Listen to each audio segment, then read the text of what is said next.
بسم اللہ الرحمن الرحیم۔ نبی کریم صلی اللہ علیہ وسلم کا ارشاد گرامی ہے، ہر بندے کو اللہ تعالیٰ کا پیغام ہے کہ ابن آدم تو اپنی کمائی میں سے میرے بندوں پر خرچ کر، میں تجھے اپنے خزانوں میں سے دیتا رہوں گا۔ حضرت ابو ہریرہ رضی اللہ تعالیٰ عنہ سے روایت ہے، نبی کریم صلی اللہ علیہ وسلم نے ارشاد فرمایا، بدگمانی سے بچو، کیونکہ بدگمانی سب سے جھوٹی بات ہے۔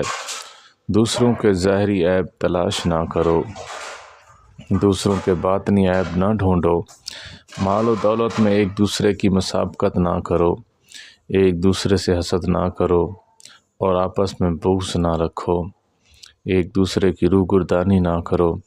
اللہ تعالیٰ ایسے بندے بن کر رہو جو آپس میں بھائی بھائی ہیں۔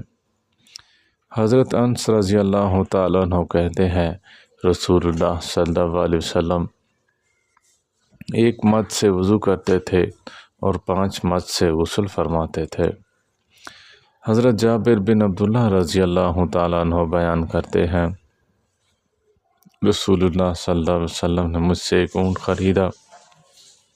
جب آپ صلی اللہ علیہ وسلم مدینے پہنچے تو آپ صلی اللہ علیہ وسلم نے مجھے مسجد میں آنے کا حکم دیا اور یہ کہ میں 2 رکعت نماز پڑھوں۔ اللہ تعالی ہم سب کو عمل کرنے کی توفیق عطا فرمائے۔